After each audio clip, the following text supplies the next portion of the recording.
Yeah, I was trying to think back, and I seem to remember there also been chat about, like, there's a few key decisions, and sort of you'll know about this from me, so, like, I don't know, peek behind the curtain listeners, this is going to be a podcast that is going to be heavily carried by Alex, because he's much more of a Sega man than I am. But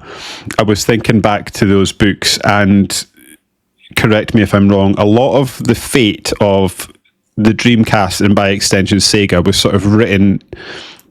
before it came out, and by a lot of the sort of decisions that was made by the Sega Saturn, like the lack of the lack of a joystick, and they just opted for a D-pad. They opted for arcade games, which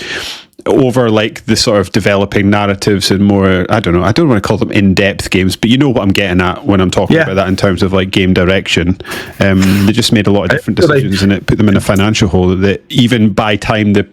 Dreamcast launched, it was looking like Sega were done.